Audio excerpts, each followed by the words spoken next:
wish you a joyous Christmas celebration filled with love, laughter, and all-round peace. May this special time of the year bring you happiness and cherished moments with your family. Compliments of the season. From Pearl, also known as the Radio Gem. Warmest wishes for a holly jolly season from Spicy Honey Drops. May your holiday be filled with honey sweet moments, love, laughter, and all the joy your heart desires. This is Bukola Karim. You can also call me The Books. Wishing you a holiday season that's merry, bright, and totally awesome from Radio Afinju.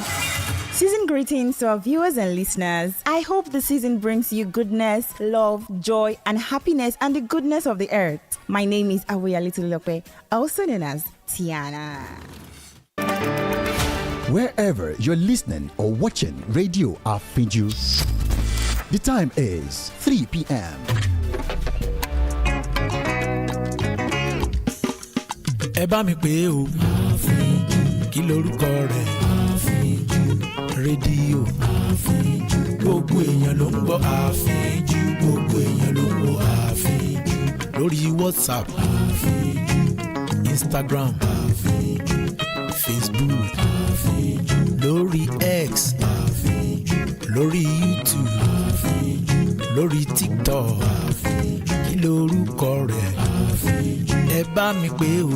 Àfínjú, rédíò Àfínjú, gbogbo èèyàn ló ń gbọ́ Àfínjú, gbogbo èèyàn ló ń wo Àfínjú, gbogbo èèyàn ló ń gbọ́ Àfínjú, gbogbo èèyàn ló ń wo Àfínjú.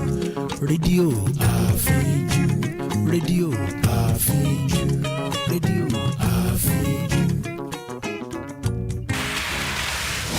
Stay informed with news on Radio Afinju.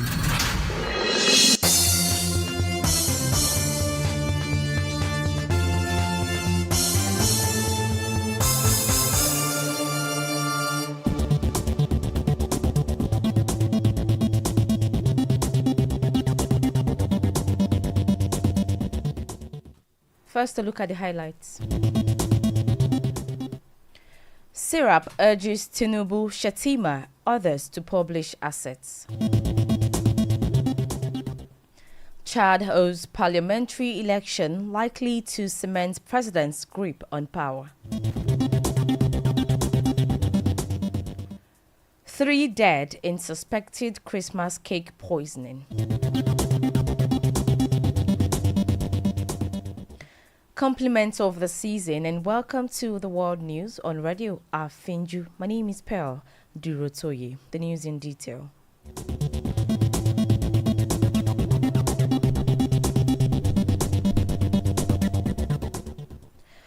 The Socio-Economic Rights and Accountability Project, SERAP, has urged President Bola Tinubu to take a significant step towards transparency and accountability by directing the Code of Conduct Bureau, CCB, to publish his declared assets.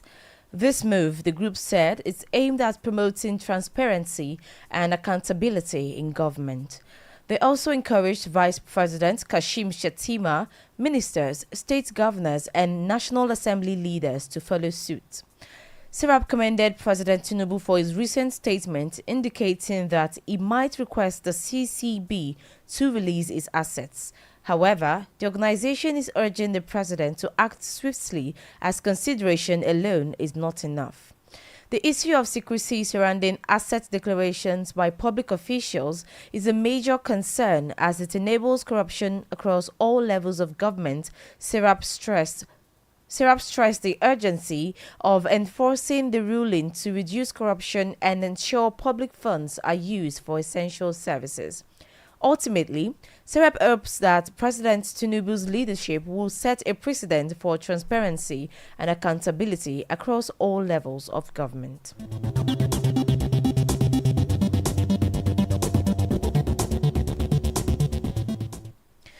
The National Agency for Food and Drug Administration and Control has announced that it destroyed over 120 billion naira worth of seized products between July and December 2024 across the 6 geopolitical zones and the Federal Capital Territory. The agency also reassured Nigerians that measures are in place to safeguard their health before, during and after the Yuletide season. This was disclosed in the Yuletide message from NAFDAC's Director General Mojisola Adeyeye as contained in a statement from the agency's resident media consultant Shayo Akintola. Adeyeye emphasized the importance of eating safely during the festive period and advised Nigerians to purchase food and drinks from outlets with identifiable addresses to facilitate the agency's tracking processes. She cautioned against consuming medicines and packaged food products lacking NAFDAC registration numbers, adding that unusually cheap products are likely compromised.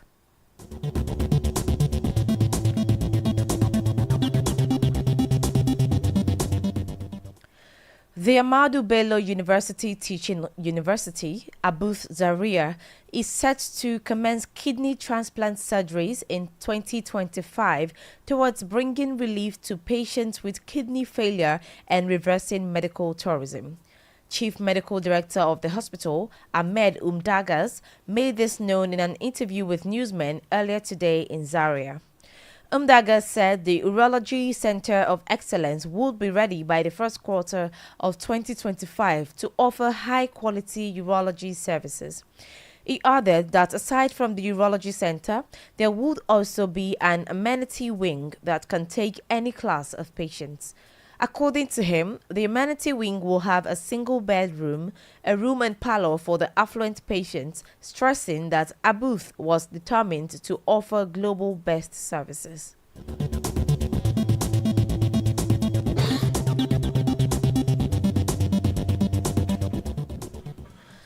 Police operatives attached to the Gitata division in Karu local government area of Nasarawa state have raided a kidnapper's hideout and rescued at least 3 victims. A statement by the spokesman of the command, Ramhan Nansel, said the rescue followed information that a Volkswagen Sharon vehicle with 3 occupants traveling along the Kaduna-Kefi highway was attacked and the victims whisked away to an unknown destination. The victims include Abdusalam Shuaibu, Sani Shuaibu, and Blessing Okorie. The statement explained that upon receipt of the information, the divisional police officer in the area, Zax Wambai, swiftly mobilizes men to the scene and combed the vicinity.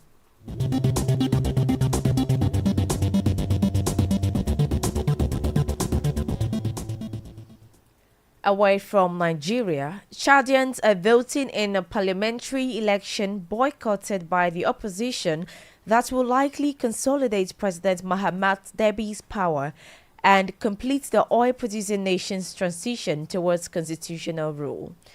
Debi was elected in a disputed vote in May, 3 years after seizing power and declaring himself interim leader when rebels killed his father, President Idris Deby, on the battlefield. It was gathered that opposition leader Success Masro's Transformators Party and several other parties boycotted legislative election, the country's first in over a decade. They are also boycotting municipal and regional elections also being held today. Sources said more than 8 million people are registered to vote. Provisional results are expected by January 15, 2025 and final results by January 31, 2025 in the large, mainly desert Central African nation.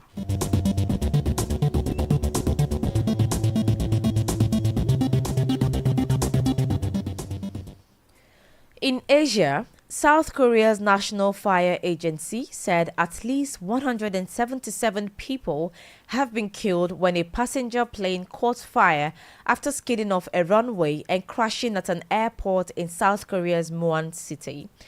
The accident occurred on Sunday at 9 o'clock a.m. local time as the Jeju Air flight carrying 175 passengers and 6 crew from the Thai capital Bangkok landed at Muan International Airport, located about 289 kilometers southwest of the capital, Seoul.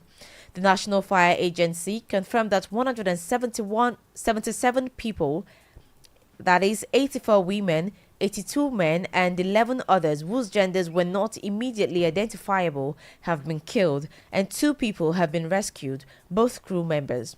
The agency said the fire that engulfed the plane has been extinguished. Citing fire agency officials, South Korea's Yonhap news agency said that hopes are fading for survivors.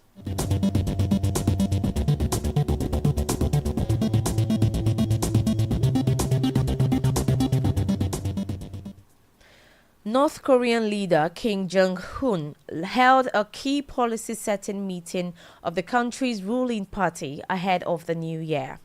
Reports said the meeting of party and government officials decided that North Korea would launch the toughest strategy to counteract the United States for its security and national interests without elaborating. The alliance between South Korea and the United States and Japan expanded to a nuclear military bloc, and South Korea has become an anti-communist outpost for the United States. According to reports, the December 23 to 27 meeting also reviewed the handling of floods earlier this year, including the plan that brought those affected to Pyongyang, the capital. The reclusive state also vowed to promote relations with friendly countries during the meeting.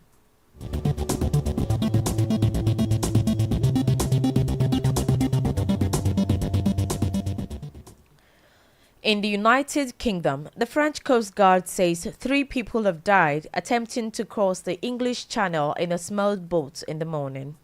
It was learnt people ended up in the water after trying to board the boat off the coast of Sangate near Calais at about 6 o'clock a.m. local time.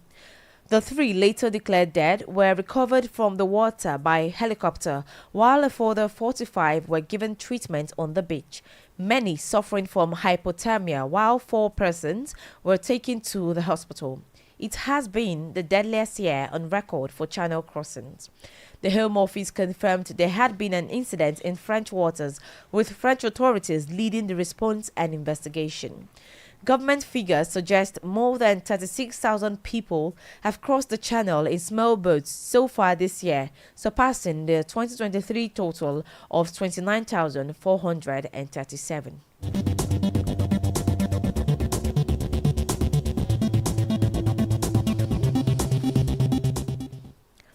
In Europe, thousands of Georgians protested in the capital Tbilisi as a new president allied with the ruling Georgian Dream Party was inaugurated. Sources said Mikhail Kavelashvili, a former pro footballer, has been sworn in during a critical political period for the country after the government suspended its application to join the European Union. Georgian Dream won parliamentary elections in October, but the victory was mired in allegations of fraud, which have since sparked several street protests. Outgoing President Salome Zurabichvili refused to step down earlier today, saying she was the only legitimate president. Addressing crowds gathered outside, Zurabichvili said she would leave the presidential palace, but branded her successor illegitimate. A few minutes' walk away, Kavelashvili was sworn in at a closed-door ceremony in Parliament, where he was accompanied by his family. Prime Minister Irakli Kobakidze also attended the inauguration. Speaking after the oath, Kavelashvili went on to praise Georgian traditions, values, national identity, the sanctity of family and faith.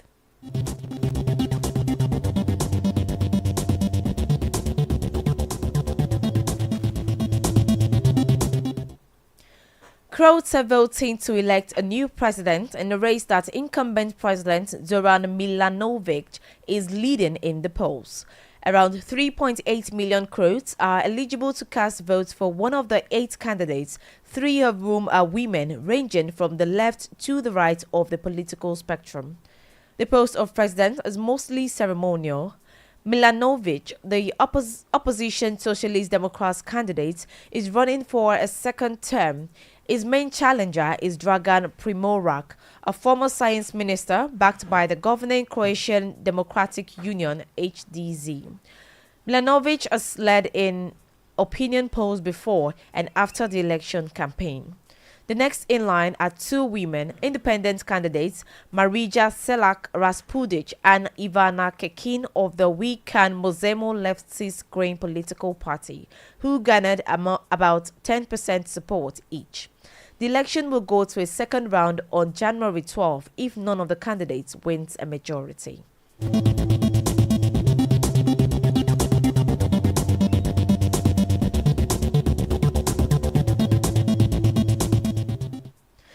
In the Americas, a police chief has told local media that an arsenic has been found in the blood of one of the three women who died after eating a Christmas cake in suspected poisoning in Brazil.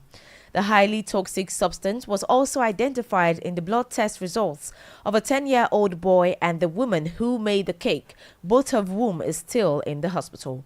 5 members of the same family fell ill after eating the cake at a gathering in Torres in the southern Rio Grande do Sul state on Monday afternoon. Police have sent the cake for testing and said several out-of-date food items were also found during a search at the woman's house. They added that it is not yet clear whether the suspected poisoning was intentional.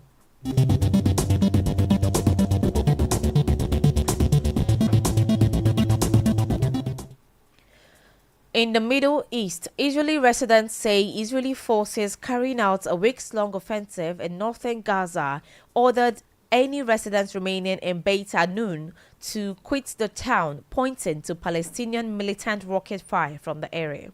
The residents said the instruction to residents to leave caused a new wave of displacement, although it was not immediately clear how many people were affected.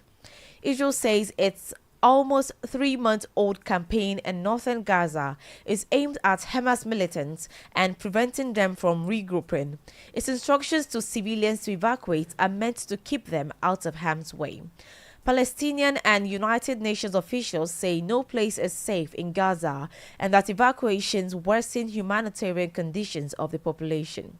Much of the area around the northern towns of Beit Hanun, Jalabiyah and Beit Lahia has been cleared of people and razed, fueling speculation that Israel intends to keep the area as a closed buffer zone after the fighting in Gaza ends.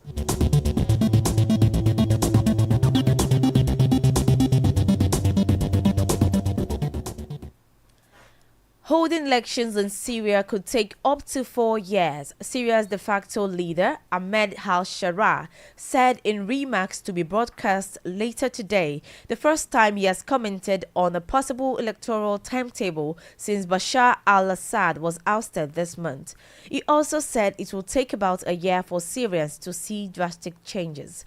The comment from Shara, who leads the Hayat Tahrir al-Sham group that ousted Assad on December 8, comes as the new government in Damascus has been seeking to reassure its neighbors that it has moved away from its roots in Islamist militancy. The group's lightning campaign ended a 13-year civil war, but has left a host of questions about the future of a multi-ethnic country previously held together by decades of authoritarian Assad family rule, and where foreign states including Turkey and Russia have strong and potentially competing interests. While Western powers largely welcome the end of Assad family rule in Syria, it remains unclear whether the group will impose strict Islamic rule or show flexibility and move towards democracy.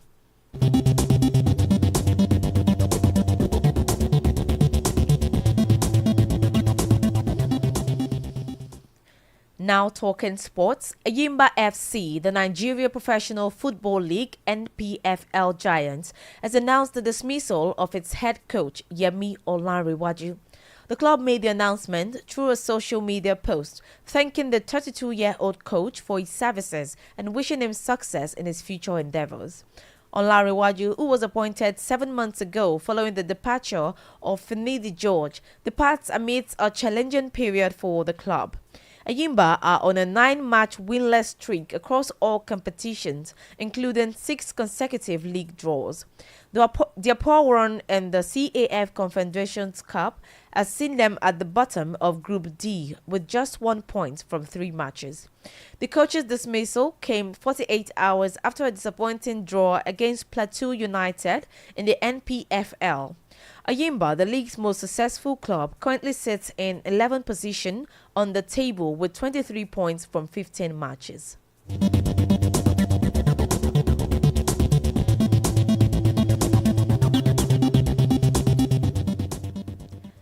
Before we go, here again are the highlights.